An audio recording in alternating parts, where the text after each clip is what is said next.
With the help of Hashem, we are learning Beitzah Daf Lamed Tes. We left off on Daf Lamed Tes, Amud Aleph, by the Mishnah towards the top of the Amud, continuing the theme that we began on Daf Lamed Zayin. The Mishnah writes, "Habehema v'hakelim keragle haba'olam." That which belongs to a person is bound to the boundary, to the tchum boundary of its owner, as we have been learning.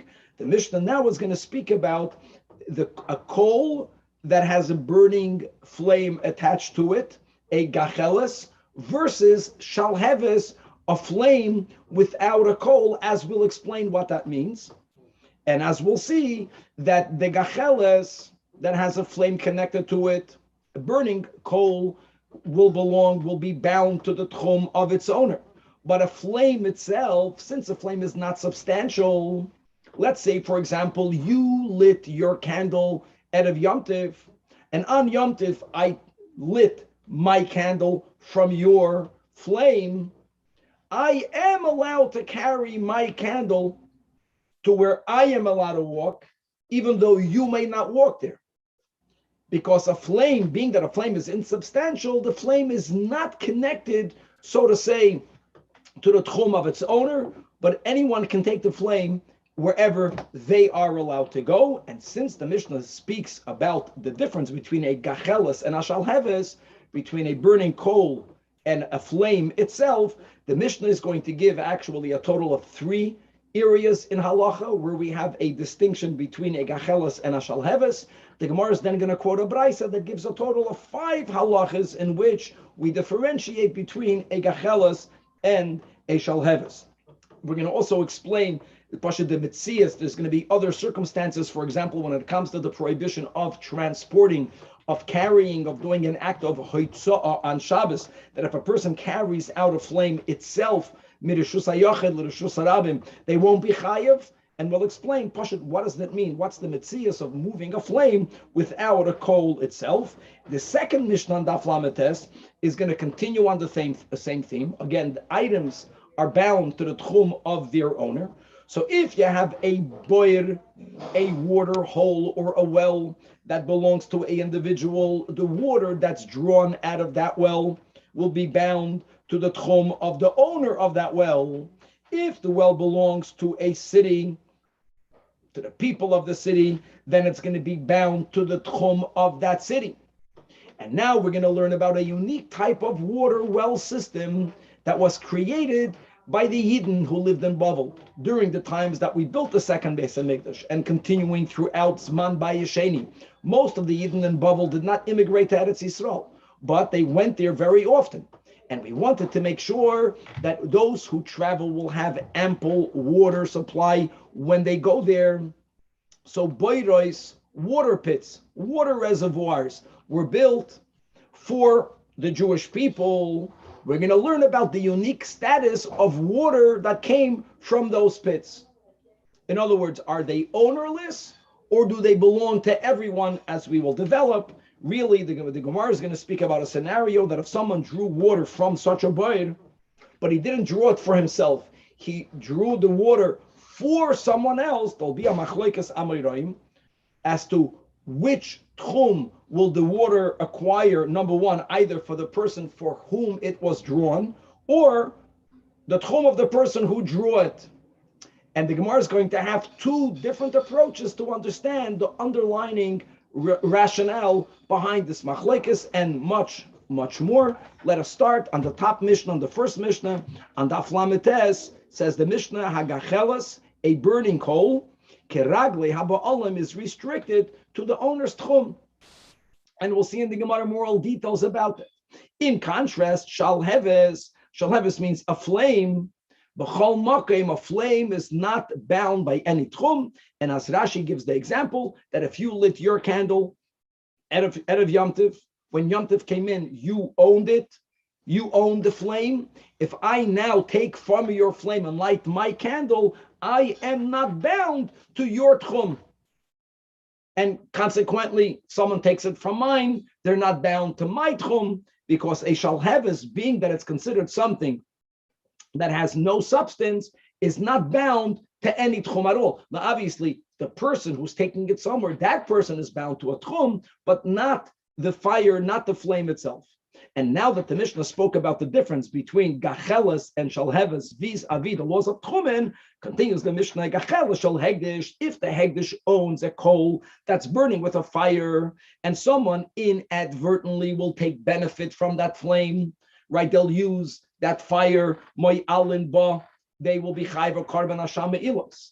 But if you only have, if I make benefit from the burning coal, me'ilah, but if I only benefited from the flame itself, shall have es, even though midrabanan loy nehenen, one should not do it. However, midoiraisa, there is no me'ilah, again, because a flame itself is considered something of no substance, and therefore doesn't belong to hegdish. You are not chayiv me'ilah. And the third difference, says the Mishnah, hamoitzi gacheles l'reshus harabim. If a person will carry out a burning coal from a private domain into a public domain, or transporting it daladamas b'reshus harabim, then the person, if he does it inadvertently, is going to be chayiv achatos. However, if you only transport the flame itself without a coal, without a wick, without any type of substance, how do you do that? Already give a heads up. So a person is standing at the edge of their private home, and they are blowing the fire. And when you have a large fire that is blown, there are times that one piece of the flame, so to say, detaches itself from the source for a moment. And if that flew out into the street, you will be potted again, because a flame is non-tangible, and therefore you're not chayiv if you transport it.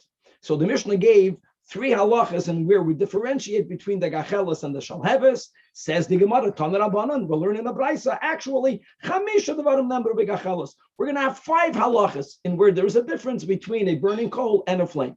Number 1, which is the first one we had in our Mishnah, that hagacheles keragli haba'olam, that if you have a burning coal that belongs to you, it's bound to your tchum. I may not take that burning coal to where I am allowed to go and you not. However, shalheves, like we gave the example, if I light my candle from your candle, that means I only took your flame, not anything of substance. B'chol makim, it has no tchum at all, not bound at all. It's not limited at all. Number 2, which was also the second case of our Mishnah, gacheles shel hegdish moyalin ba. If I make benefit from a burning coal, from both, from the flame with the coal, but there is a coal there, then if even though I did so inadvertently, that's if it belongs to the holy temple, then moyalin ba, I have to compensate with a choimish, I have to bring a karban hasham ilois. But if I only benefited from the flame itself, shall have es loy nehen, and even though lechatchil I should not do that, but v'loy moyalin, there is no me'ilah. Number 3 is the new one that the Beitzah is adding, gacheles shel avodah zarah.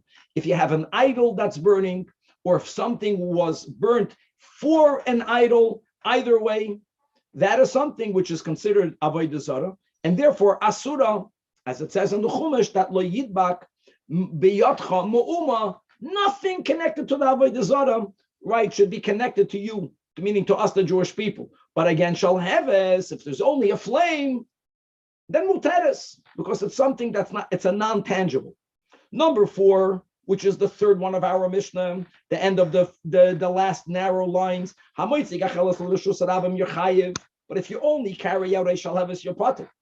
And number 5, if I make a vow that I will not benefit anything from you or from yours, from that which belongs to you, so therefore, I may not benefit from your burning coal, but I'm allowed to make benefit, to take something from your flame. Again, it's a non-tangible. It's considered, as far as the halachas here are concerned, a non-existence existence. All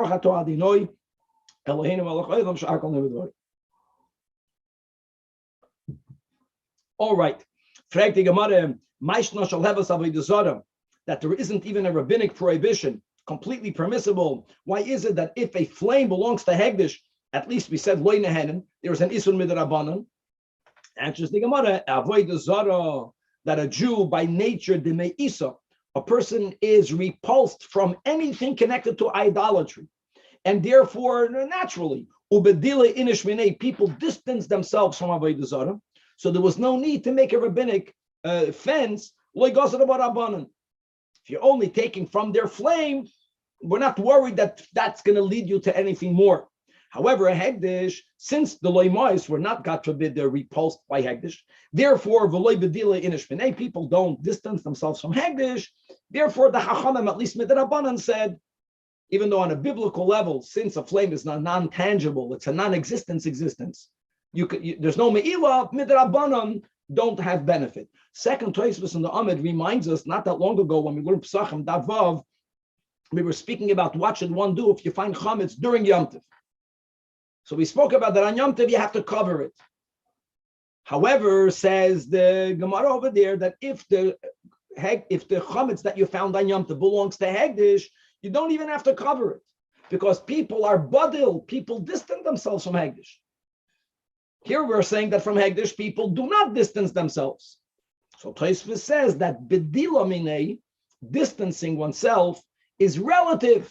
Yeah, Hegdish compared to your private food, people are more respectful of Hegdish. Hegdish compared lahavdol to Avodah Zarah is where we say, no, people don't distance themselves from Hegdish anywhere near as the way we do it from Avodah Zarah. Beautiful. Says the Gemara, referring back to the Mishnah, that if a person carries, if you transport a gacheles, a burning coal to the public domain from the private domain, even though you did it, chayv chatas. But if you only carry the shalheves, then you're put. Correct. The Gemara, whoa, but we learned in a Beitzah that hamoitzi shalheves kol shu chayiv. That if you carry out even the smallest flame, you are chayiv chatas. So Amar Rav Sheish is not the Beitzah speaking about a case that the flame, which was very little, was connected to a splinter. That's also very little. So since the flame is connected to something of substance, even though it's just a splinter, that is considered something tangible. It adds tangibility to the fire itself. You're going to be chayiv. Our Mishnah is speaking about fire that's connected to nothing. But hold on. If the case of the Beitzah is, and explaining why are you chayiv, because the flame is attached to a splinter, then why does the Beitzah have to say Yechayev for the flame, Yechayev for the splinter? The taper clay mishum kesom. So the Gemara explains, no, the shiur, the splinter doesn't have the minimum amount of quantity that's going to be machayev achatas, as we learned throughout the Masechta Shabbos. There's minimum shiurim lesser than the minimum share. You're not chayev chatas. For example, the Tanan, hamoitzi eitzim, if your person, God forbid, carries wood right on Shabbos, so when will the chayev achatas, or the mezid, the worst case scenario, karas and skila, only if it's enough wood, levashel beitzah kal. There's enough wood that it can fuel fire to cook a egg, to slightly cook it. And a little splinter is not enough. You're chayev for the fire. Abaya Amar, a similar answer. Going, the case of the Beitzah is the shaifel eimana mishcha, that you smeared a keli with oil, and v'itla beinoida, now you lit the oil on fire. So that is where you chayiv. Again, the Gemara says, well, if you carried out the fire connected to a utensil, and why should the Beitzah even speak about the flame? You should be chayiv because of the utensil. So the Gemara says, no, it's not a bona fide utensil, it's only a shard. It's a piece of broken earthenware, a chaspa. So what? Again, it says the Gemara, but the amount of shard is not enough for you to be chayiv for it. What's the minimum amount of a broken piece of earthenware that's chayiv chatas for transporting it? As we learned in Shabbos, cheres, kedei litin bein patzim lechaveiroi. It was common that when they would build window frames or door frames, and they would frame it by putting out certain pieces of boards, and there were times that the boards were not wide enough to go through the depth of the window or the doorway, so they would align two woods, one near the other. And at times, the wall behind, the wall on which you would adhere it to, stick it to, was not even. So to even it out, you would put a little shard, right, to be able to better frame the doorway or the window. That is the minimum size. And the case here is it's even a smaller shard. So why are you chayiv? You're chayiv because of the fire and not because of the shard. Again, David Rabbi Yehuda. But here, Tosfos asks, the last Tosfos in the Amid, guys, do you remember in Masechta Shabbos we learned that if a person in a keli is carrying, let's say by food, if you remember, what's the minimum amount? A groigeres, a dried fig. What happens if I have lesser than the gregatus amount of food in a keli that's carrying it? So we learned in Masechta Shabbos, you're exempt. If you would have carried the keli itself, you would be chayav for the keli. But if the keli is here, subservient to the food in it, if the shiur of the food is not the minimum amount, not only are you not chayav to the food, you're not chayav for the keli. So here comes the same question. If flame is not machayev you for carrying, this little shard should become bottled to the flame. It should be as if it's not here. So Tosfos says it doesn't work that way. That when is the keli bottled to the food? If the food is tangible, it's less than the minimum amount, but it's subservient to something tangible, so the keli is completely nullified halachically. Here, if the splinter or the shard or any other part of utensil, since it's subservient to a flame and a flame is non-tangible, it's not going to be bottled. And if it would have had the minimum shiur, you would be chayiv for the shard. The case here is that the shard doesn't have the minimum shiur. Yet, that's the chiddush. Since the flame is connected to something tangible, this flame you're going to be chayiv to carry. But what about the case of the Mishnah? So concludes the Gemara of Elyahu, the Tanach in our Mishnah, that if you only carry out a flame itself, means not connected to anything, you'll be patur. How is that even possible? How can you transport a flame if it's not connected to anything? Answer explains the Gemara Kigoin, the adya aduye, you threw the flame by blowing it. Take a large, if you have a flame that's by your door that goes into the Rishus Harabim, if you're going to fan it, if you're going to blow on it, at times a piece of it will disconnect. And that is what the Mishnah is saying, that since fire is not tangible, you will not be chayiv for hoitzah. Gevaldik. Okay, moving on to the next Mishnah. So all of this is behemshich to Laf Lamed Zayin, that behem of a kelim kenagli haba'olam. So if a yachid owns a boir, either a well, it has to. What we definitely need is that the water in there has to be stationary, as we learned and as we'll review in a moment again. So let's call this a water pit. I think that's better than a natural well that opens up to a spring water, because again, waters that are moving are in their own category. You have a water pit, a water reservoir. If it belongs to a yachid, if it belongs to the oven, then keragle hayachid, like we learned the whole time.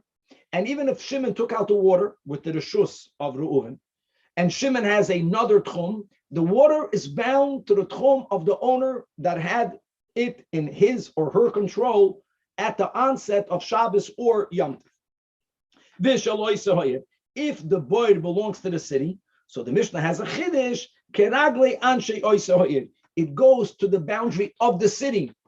That means that even though everyone in this municipality has rights to the water, we don't say that if Reuven, who lives in the city, he placed an 8 of tchumim 1,000 amas to the right.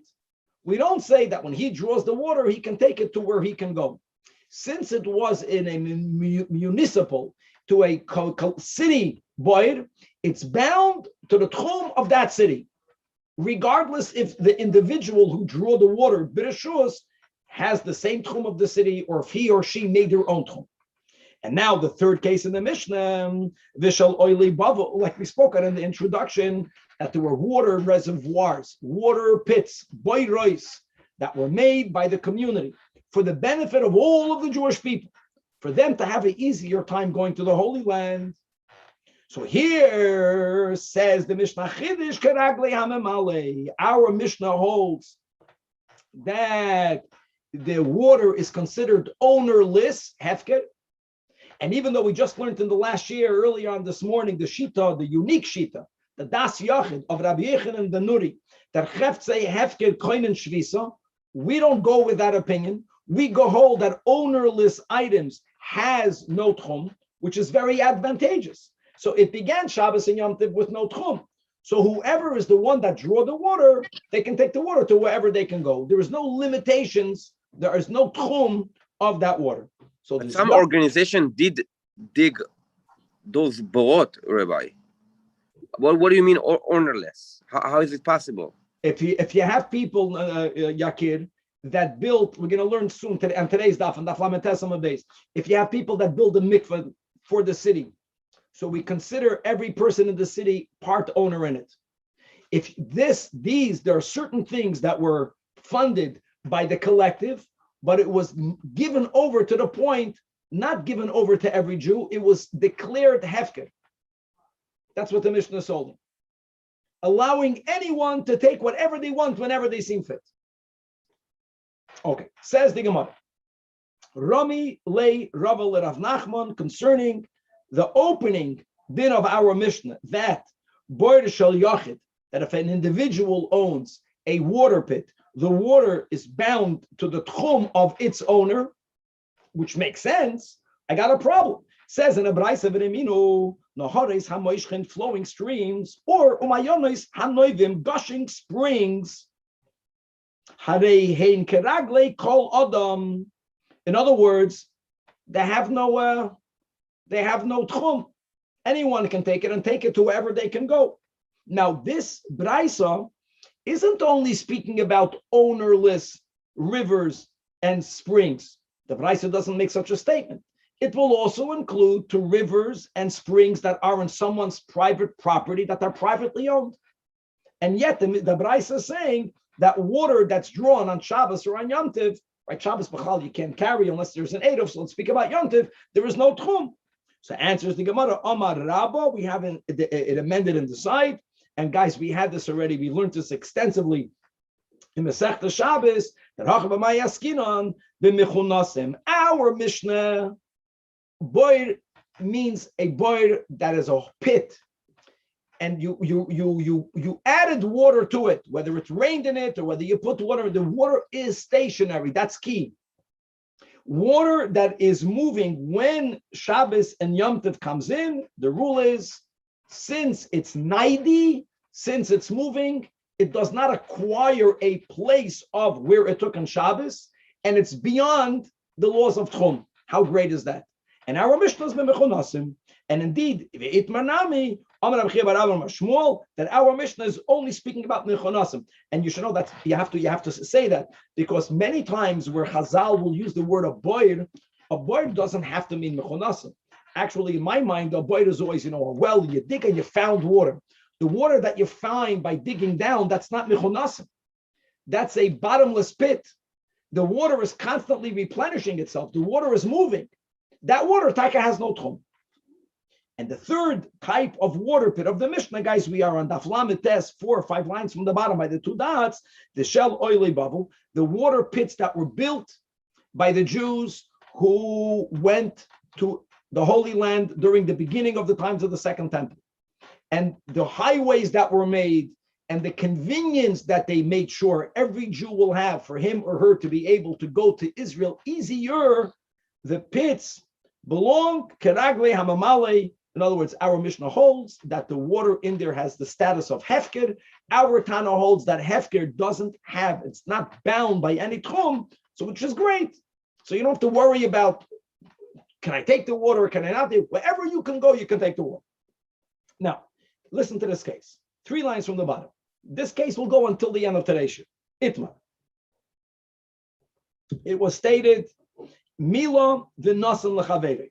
We're speaking about these pits, shal oily bavel, right? So we're going together, and I drew water for you. What did the Mishnah say? Whoever drew the water now is bound by his or her tchum. What happens if I did not draw it for me? Let's use Reuven and Shimon. Reuven was the one that took the water out of the pit, but Reuven took it for Shimon. So is it bound by Reuven's tchum or is it bound by Shimon's tchum? That's the question. Machlekes.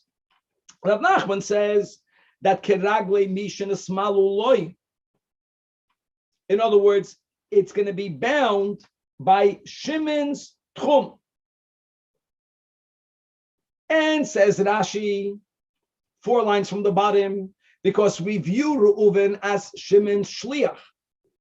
So it's, even though Reuven did it for Shimon, so it's Shimon's. So it's bound to Shimon's tchum. Rab Sheish's Omar, second to last line, absolutely not. Keragle hamamali. If Reuven was the one that took it out, He took it out for Shimon. It's bound by Reuven's tchum. Why? Why is that? So, Chavra, we learned in Bava Metzia a very important rule. Let me ask you a general question. Forget about this water. Something that's hefker. If I pick up hefker, for me, I own it. If I make a correct kinyan. What happens if I make a kinyan for you? Now, generally, if I do something that's to your benefit, I can automatically be designated your shliach. Zachem ha'adam shaloi b'fanav. But there's a few exceptions. The most important exception is if I'm doing an action that's for your benefit, but it's to the detriment of everyone else, then if you did not appoint me to be your shliach, I cannot appoint myself to be your shliach. And the words of Chazal there is that hatoifis lebal choiv b'makim shechav lachedim. Imagine Reuven owes money to many people, and his assets cannot cover all of the debt. So Reuven owes money to Shimon, to Levi, to Yehuda, to Yisachar. Shimon is not there. Shimon and Shimon's friend knows if I'm not going to take something for Shimon, there'll be nothing left for him. So someone without Shimon's ask took something for Shimon. Says the Gemara in Bava Metzia, it's not valid. You have no right to do it because he's taking something which is to the benefit of Shimon, but to the detriment of Levi and to Yehuda. Something that's ownerless potentially can belong to anyone. When you take it for you, you took it away from everyone else. So you have the right to do it, but for me to do it for you, I cannot do it. So therefore, it says Rab Sheishes that since I'm unable to act as your shliach, so therefore by default, Keragli Hamamale, it's going to be bound to my tchum. And what is the underlying machlokes? I mean, why would the Rab Nachman disagree with that? So we're going to have approach number one, and ultimately it's going to be refuted, and we're going to have an Amud Beis approach number two. But Michael Mifli, Mar Sova, that's Rab Sheishes. As we explained the Mishnah, that the boyd is considered hefker. And everyone agrees to what we said, that if something is ownerless, I cannot acquire hefker for you. So if Reuven picked it up for Shimon, but since he's unable to bequeath it or to do it on behalf of Shimon, so therefore it belongs to Reuven. However, Umar Sava, now this will apparently not work with the Mishnah, but Rav Nachman will hold the last line in the Amid, no, that these water pits are like water pits that belong to partners. They belong to Shutfim. In other words, who is the Shutf in the water pits? All of the Jewish people. But that's not Hefker, it's different. And by a partnership, as the Gemara is going to develop, I am allowed to take something on behalf of one of the partners because they already own it.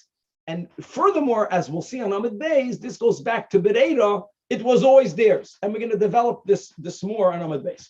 But Frek, the Gemara, hold on. How can you say that Yurav Nachman, that these water pits have a status of partnership, everyone owns it? No, it's not ownerless, but it belongs to everyone. We learn in the Mishnah, if I say that I am a chedem to you, I am a chedem to you means you may not benefit anything of mine. That statement is valid.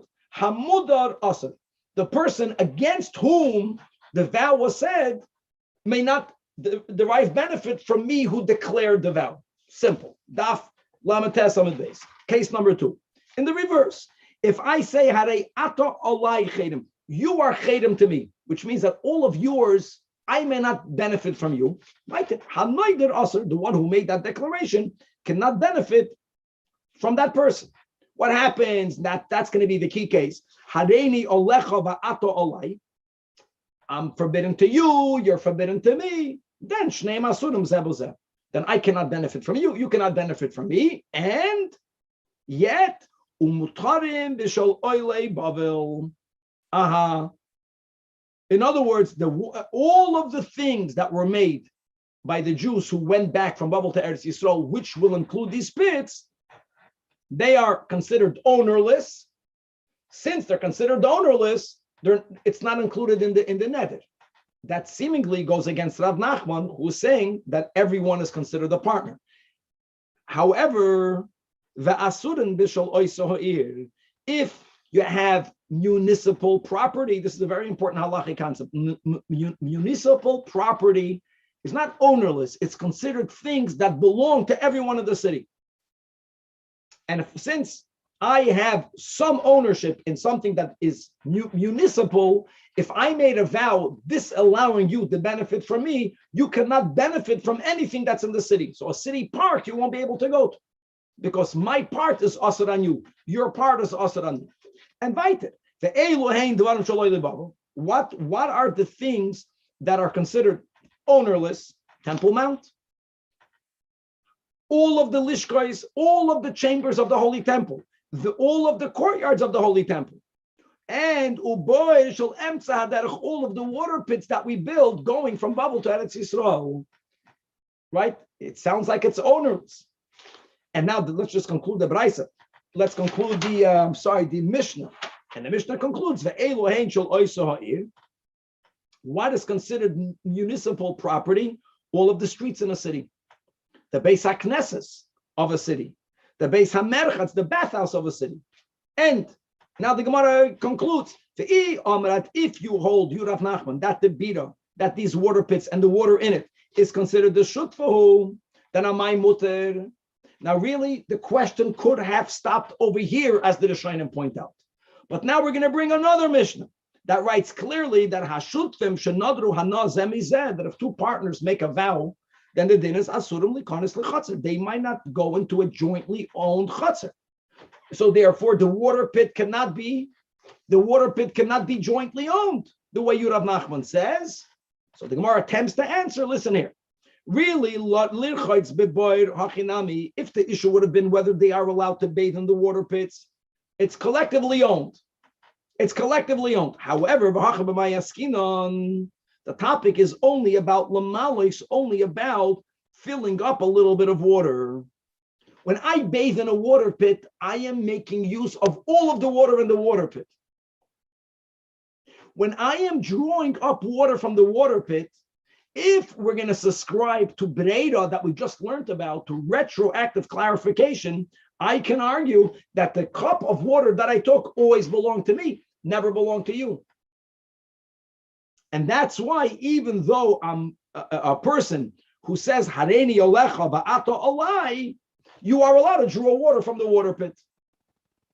Because I am not deriving benefit from yours, I'm simply only taking that which was mine. Bathing is taka forbidden. Because when I bathe in a body of water, it's considered that I'm using all of the water. I'm not using it and taking it away. It's staying there, but I'm benefiting it from all of it. You own part of it. I can't take a bathing. In other words, when it comes to only drawing a cup of water or 2 cups of water, each one can argue.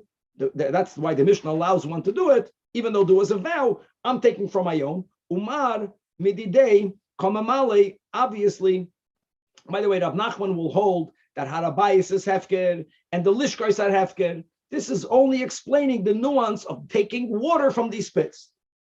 The problem with that is that this answer only works if you'll accept that Rav Nachman subscribes to Bereira. We know he does not. No, he does not. We have the following Mishnah. If brothers are partners, what does it mean brothers are partners? So let's go back to what we just spoke about when Yaakov passes away and he leaves 12 tribes. So his estate, before the children decide, if they'll ever decide to divide the estate, that estate is jointly owned, not the way partners own things. It has a unique category. It's called in halacha either tfisas habayis or tefusas habayis. It really belongs to Yaakov, and all of the children are benefiting from the father's property. It's owned by the father. Let's word it that way. Now, there are times that brothers decide to divide, and there are times that after they divided, they can decide to reconnect. So the Mishnah writes a Gavaldik thing. Now we're going to just give 2 examples, 2 halachas, which work 180 degrees opposite one from the other. One halacha is like this.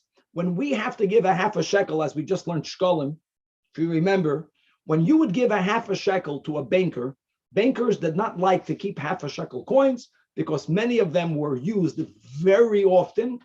It was probably the most used coin in the currency, and the coins slowly got rubbed out. and if the coin will actually physically become very rubbed out, it will lose its value. So people constantly wanted to exchange 2 shekels to 1 shekel, or to even a higher currency. And the bankers that provided that service would charge a surcharge, an exchange fee, and that is called, the amount was very minimal. That coin, that little fee is called a kalbon. So we learned that midrabanan, when you give a shekel to the temple, you have to add a kalbon. Not only that did we learn, what happens if me and you decide, let us give our shekel by giving the temple jointly 1 shekel, but half of it belongs to me, half of it belongs to you. Chachamim says we have to give 2 kalboins, not only 2 kalboins, because every person giving a shekel has to give the temple a kalboin. Just because you decided to give it together won't exempt, the temple should not lose anything.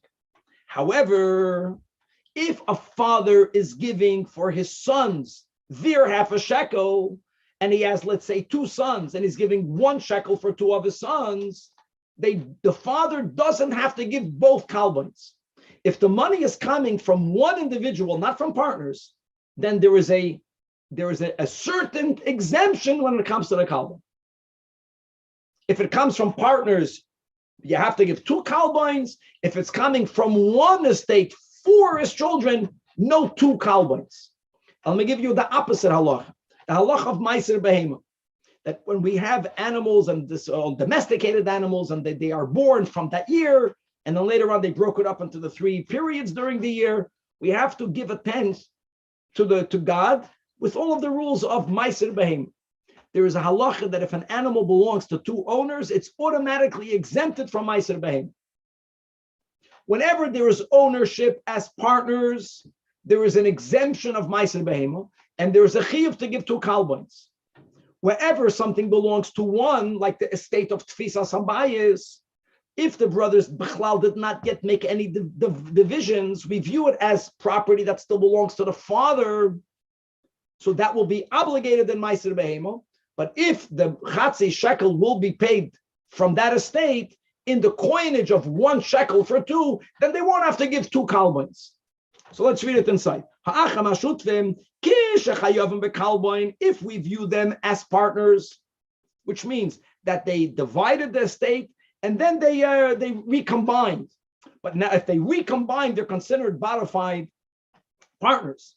So if they're partners, then they are exempt of Meiser Behema, but they have to pay 2 kalbons. But if they did not bechlal divide the estate at all, so it's still considered tfisa sabayis, belonging to one father, so then they're obligated to give Meiser Behema, because Meiser Behema's exemption is only if it belongs to partners. It's not called a partnership. But on the other hand, they are Peturim and Akalba.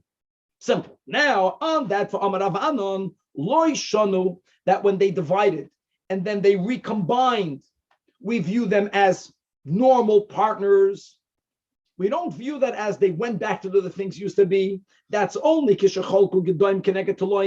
if every brother took another type of item. Like one brother took all the lambs and the other person took all the kids, which means you needed to make an assessment, because when you take different types of animals, the ikar is each one should get the same value.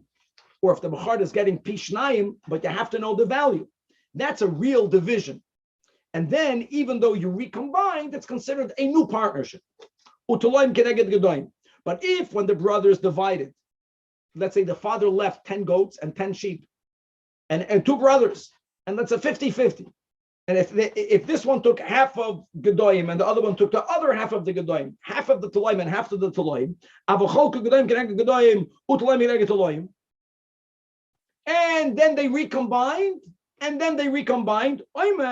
they can argue, this is considered Breira. We consider them undoing the division. It goes back to Tfisa Sabayis. When it goes back to Tfisa Sabayis, as we explained, there'll be potter from the Kalban, there'll be Chayv and Ma'aseh Behem. Comes Rav Nachman and he says, I reject Breira. If they divided the estate, even if no assessment was needed, even if then they recombine, we will always view them as new partners. Rav Nachman rejects Breira. So now we have a problem. So the whole explanation justifying the initial Havamina that Rav Nachman, as we learned in the last line of Amud Aleph, holds that Bira de Shutfahu can be. Because if it's Boira de Shutfa, if I make a vow against you, you make a vow against me, we should not be allowed to take even drinking water from the pit. So therefore, Ella, the Gemara says, it must be, like we explained the Mishnah, that those water pits are ownerless. And that's why we cannot forbid it. I cannot forbid it on you. You cannot forbid it on me. I don't own it and you don't own it.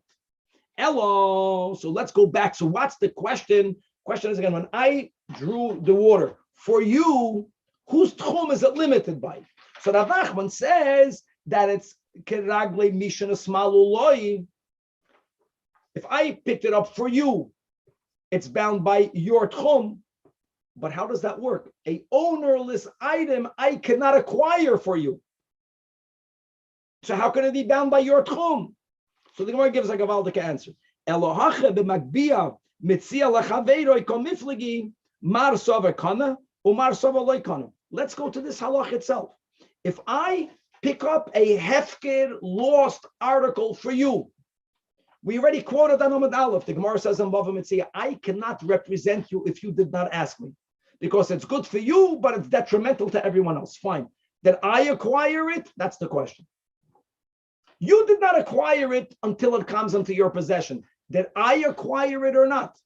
Rav Sheshes holds, since you did not acquire it, I acquired it. Rav Nachman says, you did not acquire it, neither did I. Hold on. So right now it belongs to no one. I took the water for you, which means I will give it to you. So the moment I give it to you, then you will acquire it. You'll be the first person acquiring it from Hefker. That's why it's going to be bound by your tchum. So it's not that Rav Nachman is saying that from the moment I picked it up, it's right then bound to the boundary for the person for whom I drew it. No, it remains not yours and not mine. And when I give it to you, then ultimately it's going to be bound by the recipient's tchum. And we'll stop over here and we'll begin this Mishnah, second to last Mishnah, when we learn the final daf of Masechtas Beitzah, God willing, to be continued.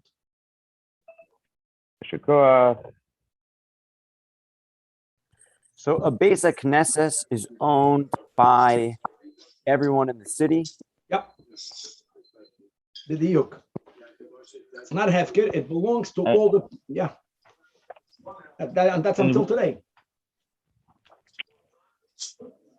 Now, just to make it clear that they used to force people to give money to the community, and they would use those monies to build, amongst other things, the Beis HaKnesses, the Beis HaMerchavot.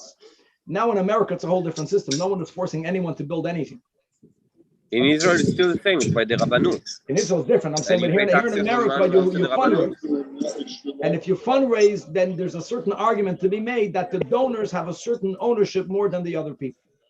Or even though that the donors did not donate it only for themselves, but that space has to be used first and foremost for the people who pay for it. Okay, Chavra, I know that the Yossi likes to have a little break, but we only learned for 42 minutes, and we're going to try to learn even quicker, and we're going to go for it. This is amazing. So Chavra, with the help of Hashem, we're making now the SIYUM on Masechtas Beitzah. We are starting on the Mishnah Daf Lamed Tes Amid Beis, 3 lines before the bottom of the Amid. We are still continuing to learn the theme that we began on Daf Lamed Zayin, that property that belongs to a person is bound by the tchum of that person, and we will apply it when it comes to the following. Let's say, think about this. You live here in this village. Your produce, just as an example, your fruit, your grain, your kugel is in a village that's beyond your tchum. You didn't make an eruv, you can't even get to it. But you have it in the house of your chavod over there in the other village. Your friend made an eruv tchumen. Your friend is allowed to walk to you. Can your friend bring you your kugel? No. That's the rule. Since the kugel belongs to the owner, the kugel cannot go where the owner can go. It's as if when Yom Tov came in, the kugel already went beyond the tchum. Now, what did we learn in Eruvin? If I'm bound by, we are all bound by the tchum. If I, by accident, if I walked outside of the tchum, what happens to me? I'm stuck there until the end of Shabbos and Yom Tov. It's that produce began Yom Tov already outside the Tchum. And many other nuances of examples of consequences of the rule that things that belong to me are bound by my Tchum.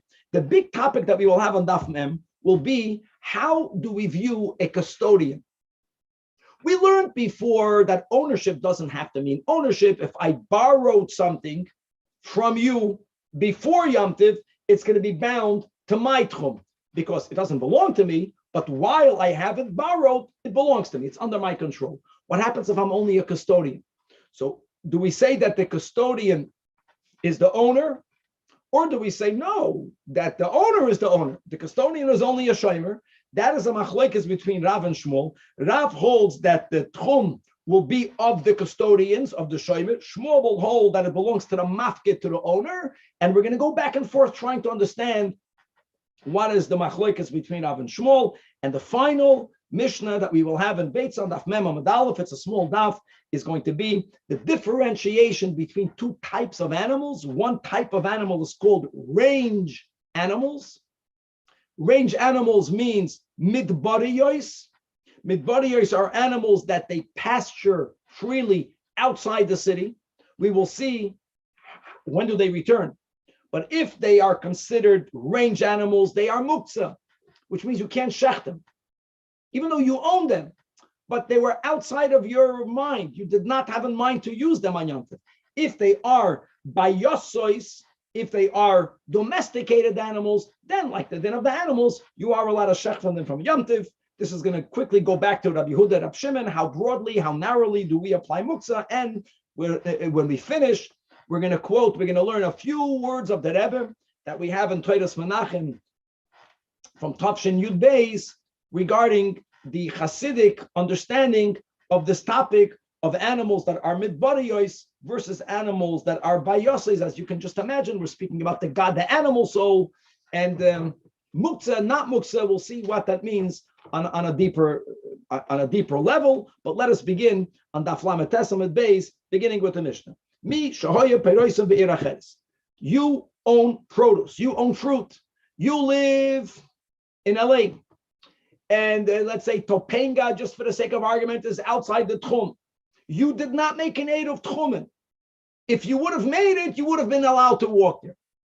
Says the Mishnah, Ve'edvu b'nei oisa ha'ir. We have to read the Bach to get the words correctly. Lava Yetzlei, people that live in Topanga, they made an aid of Tchum because they want to visit you, who lives in LA. So they're thinking, if I'm going to you, I might as well bring you your paytas. Nah. Says the Mishnah, I'm reading in the Bach, the version. They're not allowed to bring it. Because since the tchum of the paytas is bound by the tchum of the owner, if the owner did not make an aid of tchumen, so the paytas cannot go anywhere. However, I'm going back inside the Mishnah, the last line, Ve'im eidav hu. But if the person made an eidav, so then peiroisav kamayu, then yes, they may be brought. Okay, Gavaldik.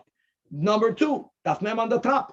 If a person have invited guests, now the guests came from a town that's beyond the Tchum, the guest made an eruv. They're going to go back. But certain people have an illness, this is a lot here in LA, that when someone goes to your house, they have to walk out taking your food. If not, they feel they're missing something. This happens a lot by us in the show. It's amazing. It's a minig. I heard that it's called a doggy bag, something that dogs would do. Say however you word it. So the question is, can they take a doggy bag? No, they cannot, because if you come to my house, even though you made an aid of tchumen, so you can come to me and you can go back, I didn't make an aid of tchumen. You cannot take food that belonged to me when Yom Tov came in to your home if you live outside the tchum. The people that take doggy bags won't care about this, but the Mishnah is telling you the way it should be. So it says, they may not take back a mana, they take a gift. You ever heard that? Some people give gifts, some people take gifts. They cannot take gifts. Now, what happens if the host is very generous and he knows that if they're not going to take a gift, they're going to feel that they missed the whole experience. So what should he do? If he mamish transferred ownership to the guests from before Yom Tov, They don't even have to be aware of it. As long as it's halachically theirs from before Yom Tiv, then of course, they made an eruv, which is why they are allowed to come, they are allowed to go back. Okay, that's the Mishnah. And now, like we quoted in the intro, one big topic. This is the topic, Itmar. Hamafkid peiros eitz lechaber. Reuven deposited produce by Shimon. All right, so Reuven is called the mafkid, the owner, and Shimon is called the shomer or the custodian. Rav says that happened before Yom Tov. This item is bound by whose tchum? Rav says keragle mishev kibuloi. It is bound by the tchum of the custodian, even though he's not the owner. Shmuel says no. Keragle hamafkid. It's bound by the tchum of the owner, of the depositor, and not by the shomer. So the Gemara initially wants to link this argument, Lema Rav and Shmuel, the Asda L'Tamayut. The Havamina is, let's link it to the following Mishnah Machloikes, where Rav and Shmuel opined with opposite sides that we have in Bava Kama, and there we're speaking about the general rules of my responsibility over damages that my animal will do to your property. So one of the big questions that you have to ask is, where did that damage take place? Did the owner of the animal that damaged, or did the owner of the animal that got damaged, was that animal in a place where the animal was allowed to be? So says the Mishnah, that if I have permission to go to your house, I never spoke to you that I'm bringing my oxen to your house, but I had the reshus to go into your house. So im hichnis b'reshus, the moment you gave me permission to go to you, and I brought with me my animal, says the Chachamim or the Tanakama, Bal hachotzer chayiv, any damages that my animal will make is something that the owner of the location is going to be chayiv. And we'll explain that. Why is that in a moment? And Rebbe says, no. If the owner explicitly was told that the guest is coming with a donkey, the guest is coming with an ox, and the owner said, okay, I'll make sure that the ox is okay. If he undertook that responsibility, then he'll be chayiv. Otherwise, he won't be chayiv. Now, the marafuna, first to know, before we understand what is that machloikis, and we'll see how potentially it's very much connected to our machloikis, just be aware that Rav said halachic rivei chacham. Don't forget, the Rav over here said that an item will follow the tchum of the custodian. There Rav says halach is like the chachamim, that the bal hachotzer, he doesn't own the animal, but let's say he's responsible for the animal because he invited him in with the knowledge that he's coming in with things. So this responsibility will make him enough owner for him to be chayiv in the damages. For him over here, like Rav is saying, for him to be, the tchum will go after the one who's responsible to guard it. And Shmuel says, halachi kinebi. So it's perfect. So therefore, Lema, let us say that Rav over here, right? Rav says that the tchum of an item follows the custodian. It fits with him paskening like the chachamim. In other words, it's like you have total jurisdiction. You're chayav for damages. It follows your tchum. And Shmuel, who says no, he says the tchum goes by the owner. It doesn't go by the custodian. That's why he paskins like Rebbe. Gewaldig. In other words, we're trying to say that whoever has jurisdiction is automatically going to assume the tchum. Says the Gemara, not necessarily so. Amalach Rav, Ano, I could even hold what I'm saying over here, that an item has the tchum of the custodian, even if I would have paskened like Rebbe, by saying that Ad kan loy ka'amar Rebbe hasam elo. The reason why Rebbe holds that the Bal HaChotzer is not responsible is because the Bistamel loy kibel olei nitirusa, because he never undertook that responsibility. Over here, when you asked me to guard something, to be a shomer, you want for me to take responsibility. and I becoming a shomer, I'm taking that responsibility. Since the kabel alei nitirusa, that's why Rav says logically it should follow my tchum. I'm not the owner, but I'm the one responsible. Shmuel can argue on the opposite. I over here who hold that the items tchum will still follow the owner even while it's under the custodianship of another person with another tchum. I could say so even by paskening like the Rabbanan there in Bava Kama by explaining the reason why the Chachamim hold that if I invite you into my house, it's a given unless I specify otherwise that I'm gonna guard over you and your belongings, and I'm responsible for what your belongings do. That's my mindset. Now, do you consent to that? Of course, because that's to your betterment. The owner of the animal benefits by him, so to say, being relieved of his responsibility. The imazikle, because how is he relieved? Because taka, if that's the pshat, then when my animal, if it's going to damage in the other person's yard, the owner won't be mechayiv. In other words, the guest is happy to oblige the host's offer. But over here by tchumen, if I own something and I'm asking you to guard it, I don't want it to be bound by your tchum. I want to be able to collect it whenever I want. I don't want for it to lose my tchum. Okay. So now that we said that they're not necessarily linked, still we have a machlekes between Rav and between Shmuel, and the Gemara is going to begin now by challenging Rav from our Mishnah.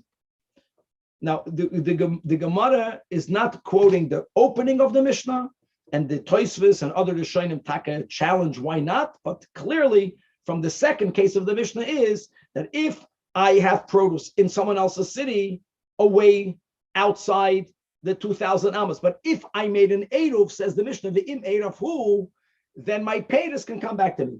Now, one second. If I have produce in another city, that means someone is guarding it. Rav says that my paytas follows the tchum of the shomer. How does it help for me, the owner, making an eruv? It doesn't follow my eruv. It says in the Mishnah, the im eruv who, then payros of kamohu. Gavaldik, it's mamash against Rav. If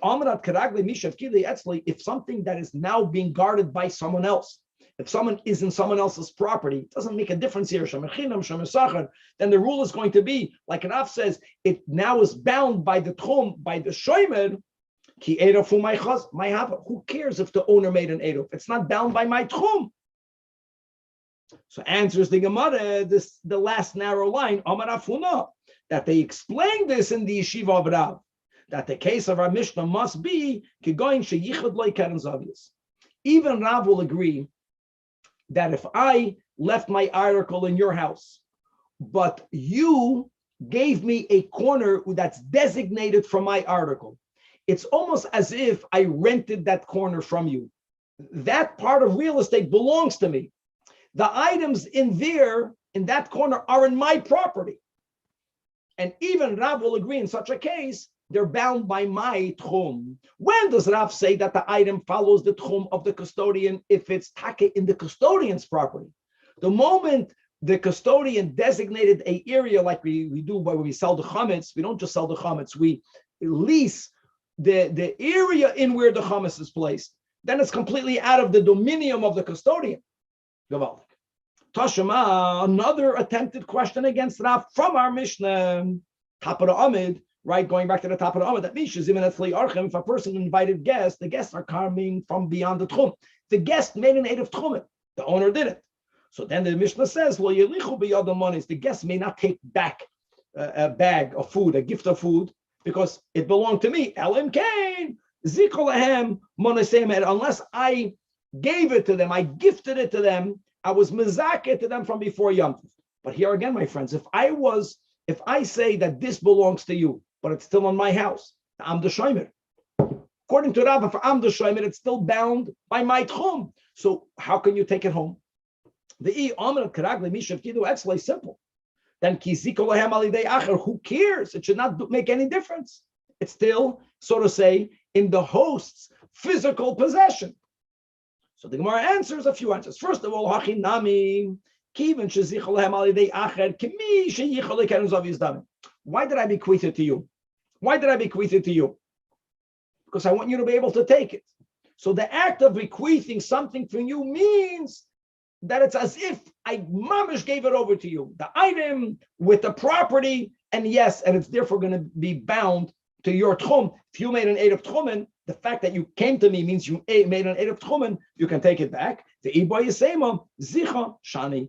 Again, the fact that I was mezake it, the fact that I was mezake it, even if I was not liyachid keren zavius, that Rav will agree that if my zikui was for you to take it home, you will be allowed to take it home.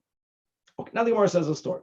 Rab Chana bar Chaniloi, and we learned about him, let's say, Masechta Brachas, right? He was a Jew that was doing a lot of mitzvahs. While doing mitzvahs, he was always learning. Chana bar Chaniloi, Tala Bisra ba'abra dedasha. He was from a different city.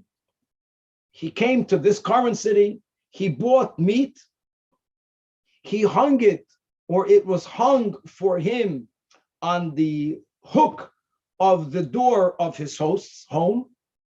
He made an eruv to go back home on Yom Tov. And the question is, was he allowed to carry the meat with him on Yom Tov? So he bought the meat, but he didn't have it in his hand. He had it on the door that belonged to his hosts. You can argue they are, so to say, responsible. They are the guardians. They are the custodians.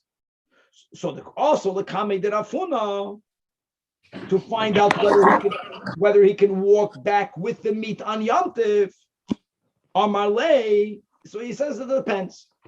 If you were the one that hung the meat on the door, then Zil Shekoil. Then you can take it back. But if your hosts hung the meat on the door, then loy tishko.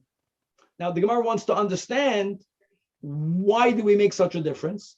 And let's remember that Rav Huna, who gave the psak, is a student of Rav. So he obviously will follow what we just learned above, that really it's bound by the tchum of the shomer. So the Gemara asks, Ve'i ihu tala, even if he's the one that hung it, it's not his home. So that means that the hosts have some responsibility over it, so they should be considered the shomer. Rav paskins that it follows the tchum of the shomer. So mishakal, how can he take it? For Rav Huna is a Talmud Rafu v'Amar Rav kerag lemishav kidui etzloi. Answers the Gemara Shani Avra the Dasha, that since he hung it on the door, these doors had hooks that were designated for people to hang stuff. So this is again like the Chemisha Yichol Keren Zavius Dami. It's like the hosts gave me the hook, gave Rab Chanan the hook. So not only did he own the item, but the location was loaned to him. And therefore, they're not even considered custodians. And even Rav will be minded that it follows the tchum. It follows the tchum of Rab Chanan. Now that only explained the first scenario, but now we're going to have many questions on the other side of the psakim. Amar Ravashi, question number one: what the inhu tali lay? But if they, the hosts, hung it, shakil, he can't take it. Why not? Why not? Did we not learn above Gever and Daf Lamed Ches 2 dafim ago for Amar Shmuel Shor Shal Patam, that if someone makes a livelihood by selling animals, then whoever buys it, even on Yom Tiv, it follows the tchum of the purchaser. Because if I knew before Yom Tiv that I didn't know if I'm going to sell it, but I definitely wanted to sell it, I don't want to own it. Here, the hosts put it for him, so it should be bound by his tchum. There should be no problem. Another question number two. Again, why did Rafuna say that if they hung it up, loy shakil, he may not walk it home with him on Yom Tiv? The tchum was for him, but not for the meat. No. The halacha follows Rab Doisa. What does Rab Doisa say? That if a city only has one shepherd, and everyone knew from before Yom Tov that they will give their animal to the shepherd on Yom Tov day, even though it was in the possession of the owner. It's going to be bound by the tchum of the shepherd. Same concept. If I'm planning to give something to you, it's bound to your tchum, not to mine. Question number 3. Another question. Again, the Rafuna says that if the hosts were the ones that hung it, then Rab Chanan is not allowed to take it. Why? We learned, right, the beginning of the sugya was, Rashi says that they are not considered shayimim. Not called shayimim. It belongs to Rab Chanan. This is the classical din that, a thing is bound by the tchum of the owner. So they don't like what is Rafuna saying? 3 questions. So the Gemara says, Ella, you misunderstood the whole psak din. It has nothing to do with tchumen. Nothing to do with tchumen. It's a whole different thing, guys. We learned in Chulin, when it comes to meat, basar shenes alem min ha'ayin. This halacha is a halacha for today. If you bought meat, but there was a while when it was not supervised, there is a fear that the meat, the kosher meat that you left, was taken away.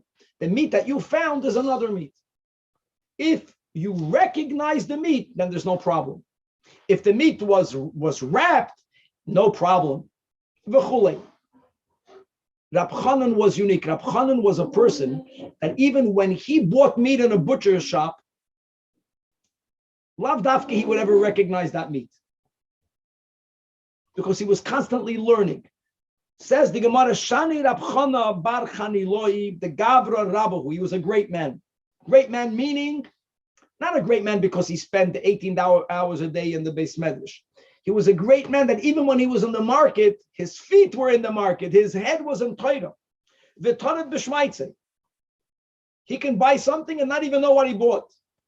Now, this is what Rav Huna says. I'at tolit. When you hang the meat up, you're handling it. It's more than just buying it.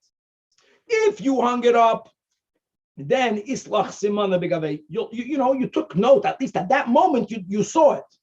Once you saw it, you'll remember.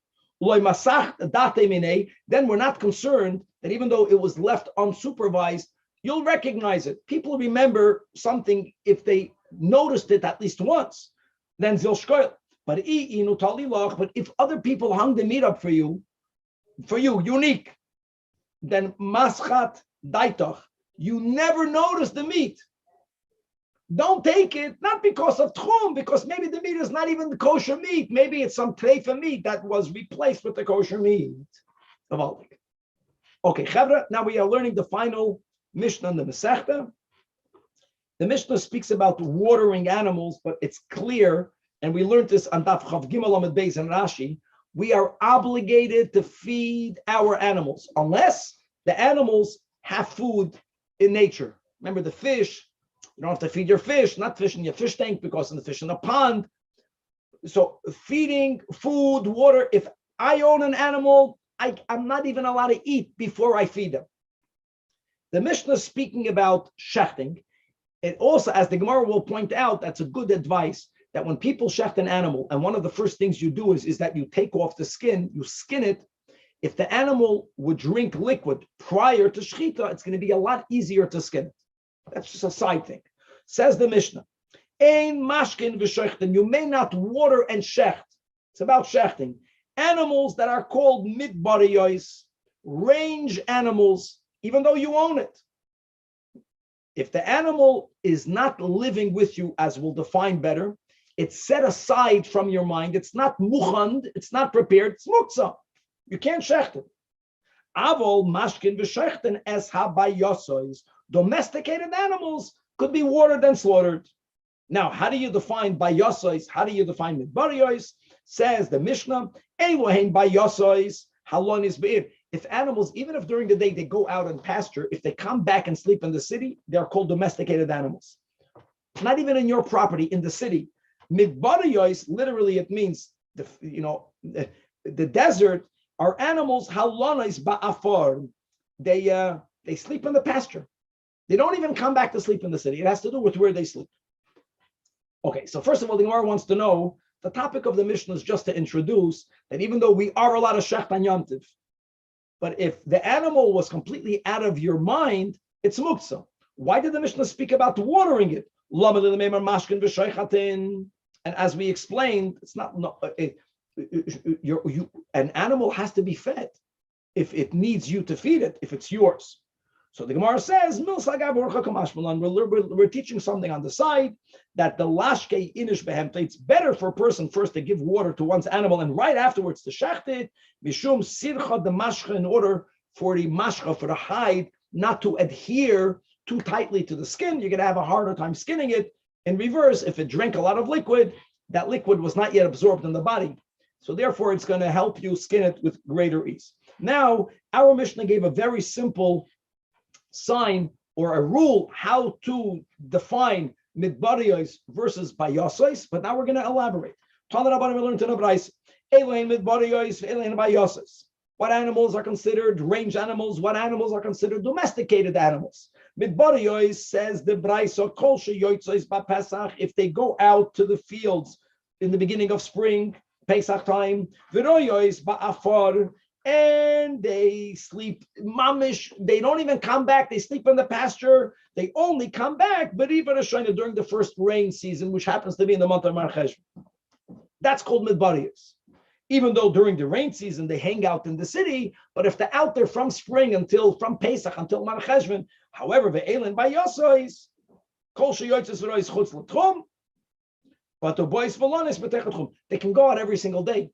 But if they come back and sleep inside the tchum, not even in the city, in the tchum of the city, that's called domesticated.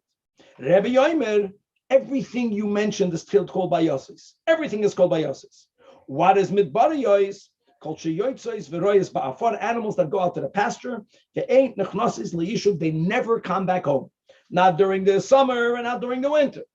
Even though legally you own them, those are the animals that are muktzah. Now, the fact that Rebbe is debating what is midbariyos, it means that he consents, he agrees to the principle that if an animal is midbariyos, however you define it, then you may not shecht it on Yom Tiv. Problem is, that will only be valid, that's only correct according to Rebbe Yehuda, that ascribes to the broader application of muksa. Rabbi Shimon, who is very limited in his application of muksa, and our question is that l'choyre Rebbe holds like Rabbi Shimon, won't agree with any of this. So what if the animal is out of your sight? Doesn't matter. You never made a conscious decision not to use it on Yom Tov. You just never thought about it. According to Rabbi Shimon, that's not muksa. So fragmenting about the fact that Rebbe is giving a detailed opinion regarding how you define midbariyos, which again implies that he agrees with the principle. Umi isle Rebbe muksa. No, the last line in the Amid, Rab Shimon bar Rebbe, the son of Rebbe, Rab Shimon asked his father Rebbe. Now his question was regarding patziile tamarim, unripe dates. There are certain dates that they'll never become ripe on the tree. I have in my house over here avocado tree. They never are ripe on the tree. You have to take them out, you have to put them in a bag. Here, these dates, you have to put them in a basket. Now, while they are in the basket, they are, let's say, they're quasi-edible. They're not complete. They're already in the basket, but they need time in the basket. So he asked his father, am I allowed to eat those dates on Shabbos or on Yom Tov? Again, they're not fully completed.